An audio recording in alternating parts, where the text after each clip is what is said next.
This is the Brewers POSTCAST, your instant game reaction for the Milwaukee Brewers. Part of the Locked On Podcast Network. Your team every day. Well, the Brewers kicking off their 3-game series against those Colorado Rockies over at American Family Field. A thrilling 10-6 win. A gritty battle. The final score won't dictate a gritty battle, but it certainly was. The offense powering 13 hits. A clutch 3-run homer from Jackson Chourio in that 4th inning. Jose Quintana battling on the mound. We'll talk about his numbers, but the Brewers, more importantly, win their 3rd straight game and 7th of their last 8 games as well. Lots to dive into on the program. As always, welcome into the Locked On Brewers POSTCAST. My name is Brandon Snyder. You can follow my work over at WTMJ.com and follow me on X at Brandon_Snyder. And remember, you can listen to the Locked On Brewers POSTCAST and podcast wherever you get podcasts, Apple, Google, Spotify, all those great apps, as well as right here over on YouTube. And as always, thank you for always making Locked On Brewers part of your day each and every day. We so much greatly appreciate each and every one of you. Lots to talk to about this Brewers game tonight. A 10-6 win over the Colorado Rockies. Don't look now, but now officially 10 games over the 500 mark are your Brewers, 46-36. We'll dive into the numbers from Jose Quintana. We'll dive into the numbers for the Milwaukee Brewers offense and some really positive trends offensively for your Milwaukee Brewers. A couple of hit streaks, double-digit hit streaks for a couple of players for your Milwaukee Brewers. We'll talk a little bit about that. And what they did tonight shouldn't go unnoticed. We'll discuss that as well as the show goes on. Your thoughts, your comments, your reaction, your opinions welcomed on the program. Just drop your comment in the YouTube chat and we will get to all of it. Let's quickly get to your scoring summary. And I say quickly, but there were 16 runs scored in this game, so this might take us a little bit, but we will get to your scoring summary, which tonight is brought to you by Gametime. And it all starts in the 4th inning for your Milwaukee Brewers. And without further ado, that's going to be your turning point tonight in the Milwaukee Brewers 10-6 win over the Colorado Rockies. Time to reveal where the game was won or lost. It's the turning point. Big inning for your Milwaukee Brewers. They would score 6 total runs in that 4th inning. That would begin the scoring. What felt like a pitcher's duel between Jose Quintana and Kyle Freeland on the mound for the Rockies. But the Brewers would strike first. Bryce Terrain with a single. That would score William Contreras and Isaac Collins. Frelick would then single to right. That would score Rhys Hoskins. Sal Frelick just continues to be incredible at the top of the order for your Brewers. Literally a tick under 300, batting .299. But then that would bring up Jackson Chourio, a 363-foot line drive shot out there to right field. That would score Terrain and Sal Frelick. I put it on X at Brandon_Snide. There had been a few moments over the last week or so where Jackson Chourio was really close. And it felt like, man, a couple of feet here, a couple of feet there, and he was right there. Tonight was not the case. That one definitely cleared the right field fence there at American Family Field. That would help give the Brewers the 6-0 lead going into the 5th inning. The Rockies would respond with a fielder's choice, though. That would make it 1-6. The same inning, Estrada would single to left. That would score 2 more Rockies, and then it's 6-3. And this is kind of where it got a little interesting for the game. And Jose Quintana, and let's quickly talk about Jose Quintana. We'll get back to the scoring summary. Jose Quintana, I'm going to give him a lot of credit tonight. And I understand, you know, if you look at his numbers, you're like, man, it's not great. 5 2/3 innings pitched, 7 hits, 4 runs, all of them earned. He did strike out 5. It just didn't feel like a good game for him. I slightly disagree if that's your opinion, and I respect that opinion. 105 pitches tonight, 65 of them landing for strikes. He did not have his best stuff, but man, did he battle through this game. It felt like, you know, for the most part too, like not his best stuff, not his best control, but for him to kind of weather that storm, you know, throughout the course of really that 5th and 6th inning, I thought was tremendous. Now, Pat Murphy was really trying to get him to finish that 6th inning. He would not. The Brewers would get a run in the 5th inning to make it 7-3. And then we go to the 6th inning where Jose Quintana would be unable to finish as a double would score a run. Another double would score 2 more runs. That would make it 7-6. And Abner Uribe coming in And it felt, that was in the 8th inning. It felt like the first pitch, Abner Uribe, it was a line drive shot out to left field. Isaac Collins laying out in and out of the glove. And that's kind of when you started really getting maybe a little worried where this game was going. It was a very up and down game for your Milwaukee Brewers. We talked about how great that 4th inning was, but they surrendered a handful of runs after Jose Quintana would exit. But that's where the scoring for the Colorado Rockies would end. Jackson Chourio, as we had mentioned, in part of that 4th inning. In the 8th inning, he would ground out to a fielder's choice. That would score 1 to give them Brewers a little bit of an insurance policy there, 8-6 in the 8th. And then Christian Yelich right behind him. The meat of the order tonight for your Milwaukee Brewers, producing once again. He would have a 2-run RBI double to the left corner of the outfield, and that would give the Brewers a 10-6 advantage.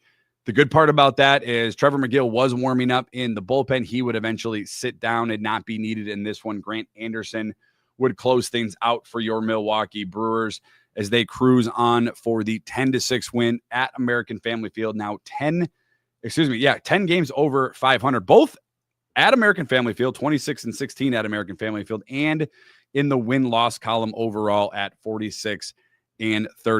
There are some trends for this Milwaukee Brewers team that we are going to get to. And again, generating offense. It's been one of the biggest pet peeves I think you and I have discussed throughout the course of this season. And when those opportunities are there to present, you got to take advantage. Kyle Freeland coming into tonight's matchup had a sub-3 ERA at American Family Field in 4 career starts. Your Milwaukee Brewers chased him out of this game within 4 innings of work, 8 hits, 6 runs, all 6 of them earned. And they're doing it. You know, we mentioned the Jackson Chourio 3-run home run. I understand, that's a big part of it. But the Brewers, as Major League Baseball currently is constructed, before tonight's final, games go final, the Brewers are 25th in Major League Baseball in home runs, 25th, and they're 7th in runs scored. That's not by coincidence. That's not by coincidence. And we talked about the 4th inning being the turning point for your Milwaukee Brewers since June 12th. Okay, you don't even really have to go terribly too far. 2 weeks ago. The Brewers are atop Major League Baseball with 8 4 or more run innings. And the power numbers aren't where you want them to be, right? We have talked about needing a little bit more out of Rhys Hoskins. Christian Yelich has been fantastic. Power, he's had a couple home runs here and there. Those power numbers haven't been consistent. Same with Jackson Chourio outside of tonight. But they're putting the ball in play and they're making things happen on the offensive side. And again, we have talked about this team, right? Offensively, starting pitching, and bullpen. All those stars haven't aligned yet for this Brewers team. And, oh, by the way, the Cubs lost tonight, now 2 games back in the National League Central, when our head was below water in early parts of May. This is the closest the Brewers have been to the National League Central atop those standings since the end of April. I mean, this has been such an up and down season for your Brewers, and they're literally a weekend away from taking that top spot in the National League Central. The Cubs still have 2 more to go in Houston, who's on, quite a heater down there in Texas. And then obviously the Brewers as well for themselves, winning 7 of their last 8 games, including their 3rd straight win. Good things are happening with this Milwaukee Brewers team when they're able to generate scoring. We have talked about it. That plays into their strength. Now, I know a lot of teams can say that, and I know a lot of teams will say, well, of course, if you score runs and you back guys around, you're going to probably win more games than not. Maybe. The Cubs aren't doing that, although they're scoring and putting up gaudy offensive numbers. But the way this Brewers team is constructed from a starting pitching standpoint, and oh, by the way, don't look now, a couple of reinforcements possibly on their way in the starting rotation for your Milwaukee Brewers. We'll talk about that coming up in the things you'll be talking about tomorrow.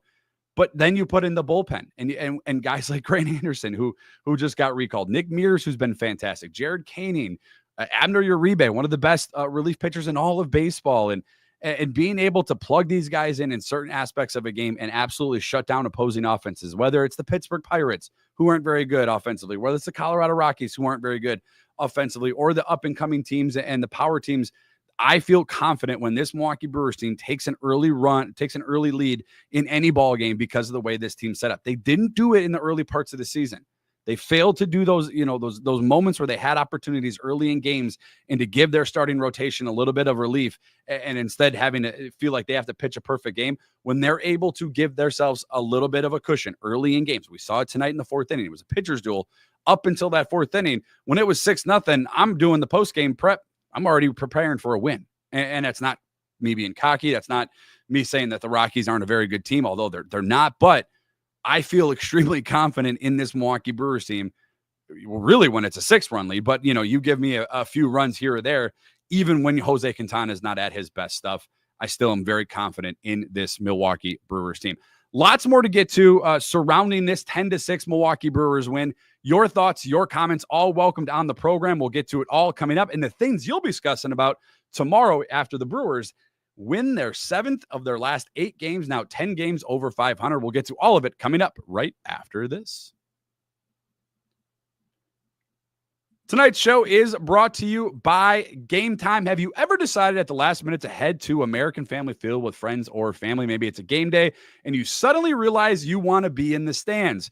Maybe it was last week, earlier this week, I should say, with Jacob Mizorowski and Paul Skeens. That's exactly where Gametime comes in. It's the easiest way to grab those last-minute tickets without the stress. With the money you can save on tickets, you can splurge on those food, the drinks, the merch, maybe a new Mizorowski jersey. I don't know, maybe a Jackson Chourio jersey after tonight, or even invite a bigger group to come with you. Gametime makes it all possible.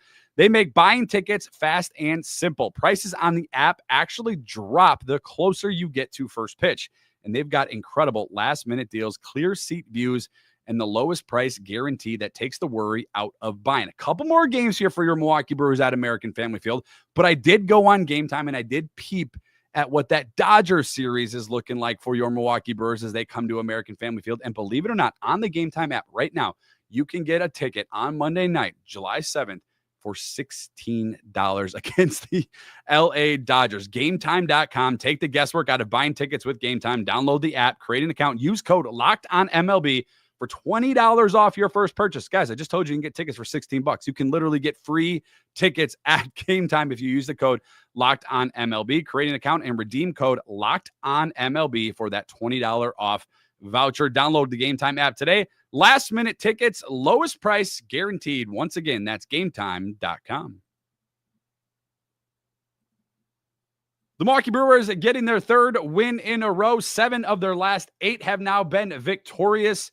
10 games over 500. This one, 10-6. Jackson Chourio with a 3-run homer. Christian Yelich with a couple of hits. And don't look now, but your Milwaukee Brewers are starting to inch closer and closer and closer to a top of the National League Central standings. The Cubs lose tonight. The Cardinals did, however, win. However, the Brewers now 2 games back in the National League Central. Jay Andrews over on YouTube, 46-36, 10 games over 500. And it hasn't been easy. This has been one of the more up and down seasons, certainly in the early part of it, than I can remember, especially with the injuries that this team has sustained and are still, quite frankly, battling through. But it does feel good. Harley on YouTube felt like the crew was playing with their food for a little bit, but they got the job done. Must have had the Nelly concert on their minds.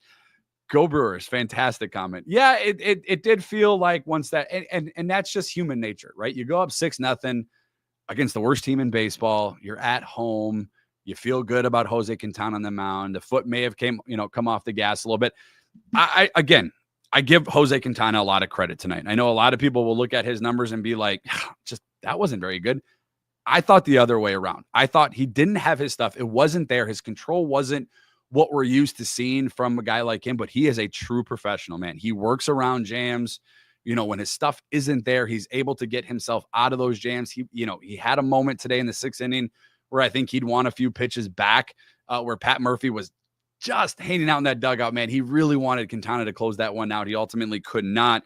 He goes 5 2/3 innings with giving up, I believe it was, 4 earned runs. So he does get the win, though, tonight. So he's 6-2 on the season.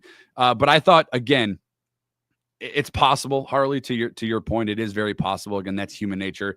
And you're right. I mean, it's Nelly concert. Like, who wouldn't want to, look ahead to that? Nick over on YouTube, part of our everydayer crew, as was Harley. Let's go. Good team win. Bats are winning. Balls are flying. Batters are getting struck out. Player of the game is Jackson Chourio. I completely forgot we had a player of the game, and we should get into the player of the game because you're absolutely right.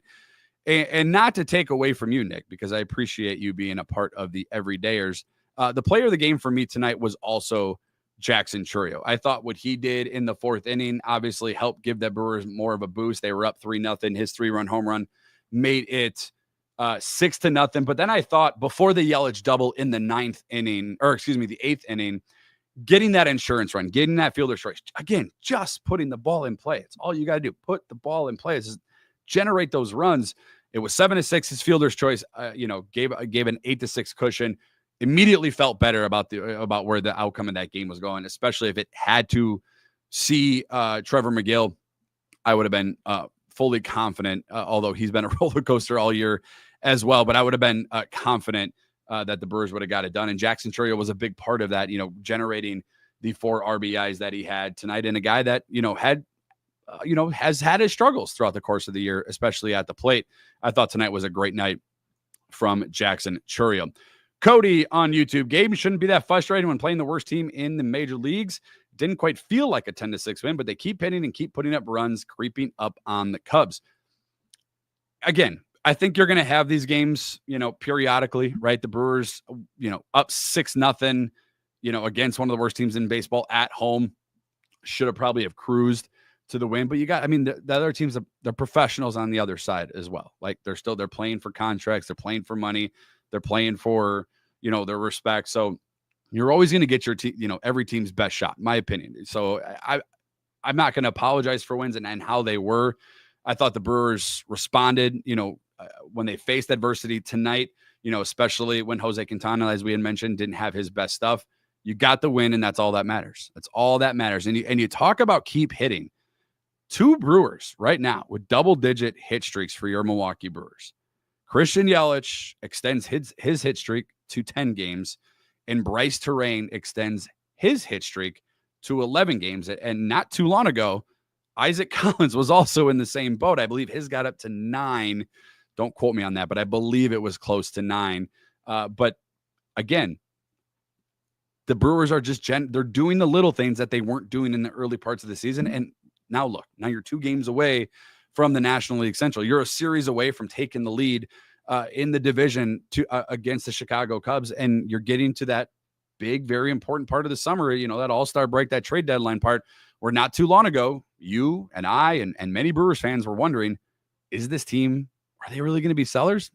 Doesn't seem like that's going to be the case right now. Charles, part of our everydayer crew over on YouTube. Seems like the bullpen has been shaky lately. Goes to my point earlier, Charles. This team's winning games, right? They've won 7 of their last 8 games, 3 in a row. All the stars just haven't been aligned yet for this Brewers team, right? Offense tonight was great. Starting pitching wasn't fantastic, although I did give a lot of credit to Jose Quintana, but it wasn't his best start. Your bullpen tonight, Abner Uribe coming in. First pitch, maybe probably should have been caught by Isaac Collins when he laid all the way out. The bullpen hasn't been fantastic, but they're still winning. And that's the optimistic view that I'm taking when I look at this is like, man, you're right, Charles. Like bullpen hasn't been great. Starting pitching has been kind of up and down outside of Jacob Mizorowski, but you're still winning games. Like you're still producing W's. And at the end of the day, who cares if all that's not on the same level right now? As Pat Murphy has said in his post games, like we're not even there yet. We're not even there yet. And we're winning. And that's the important thing. And those are the things that weren't happening early in the season. And they're starting to happen now. And now you're playing with a lot more confidence. And you're right there with the Chicago Cubs in the National League Central. Woodworking Outdoorsman says over on YouTube, do we really care if we give up 6 runs to the Rockies as long as they get the win? Yelich finishes us strong. I don't care. Like I said, like the Rockies are a pesky team. It wasn't too long ago, believe it or not, with 18 wins, they had a 4-game win streak. Like they have been playing better-ish baseball. It's hard to say that about a team that's 18 and 63 on the year, I believe they are, or 64, whatever it is now. But again, you don't apologize for wins. You get them how you can get them, and you're doing it in different ways. And that's the great thing about this Milwaukee Brewers team. And then those numbers we have mentioned since June 12th, a top Major League Baseball with 8 4 or more run innings. And that's the important thing for this Brewers team that we were not seeing at the beginning part of the year. I'm not worried about starting pitching. I'm not necessarily worried about the bullpen. I know Trevor McGill is kind of a heart attack on the mound. It hasn't been great, to Charles's point, but you're winning baseball games. And at the end of the day, let those things kind of work themselves out. A couple of those guys still do have options. Let those kinks work themselves out, and we'll be right there in the National League Central as the Brewers enjoy this one, their third straight win, 10-6 over the Colorado Rockies. Now 10 games over 500 at 46-36 on the season. Quinn Priester on the mound for your Brewers tomorrow. We'll see if they can get win number 4 in a row. An early start tomorrow, a 3:00 Central Standard Time start tomorrow, and I'll be with you after the last out. My thanks to each and every one of you for always making Locked On Brewers part of your day each and every day. Remember, you can tune in wherever you get podcasts, Apple, Google, Spotify, all those wonderful apps, as well as over on YouTube. Just go to that search bar, type in Locked On Brewers, hit that subscribe button, hit that little bell notification, get notified when we go live, and we will go live once again tomorrow after the Brewers and the Rockies face off in Game 2. And real quickly, I did mention good news on the way for this Brewers team. I'd be remiss if I didn't mention this because I teased it early in the show. Brandon Woodruff slated to begin a new rehab assignment on Sunday down in Nashville, and lefty Nestor Cortez threw 2 simulated innings this afternoon. He expects to also begin a rehab assignment Wednesday in Nashville. So reinforcements possibly heading your way in the summer months for your Milwaukee Brewers, who are now just 2 games out of 500. Again, my thanks to each and every one of you for always making Locked On Brewers part of your day each and every day. My name is Brandon Snide. You can follow me on X at Brandon_Snide. And we'll talk to you tomorrow after the Brewers and Rockies face off in Game 2. And as always, tonight always feels good. Always feels good after win. But win, lose, or draw, it's always go Brewers. Thanks, everyone.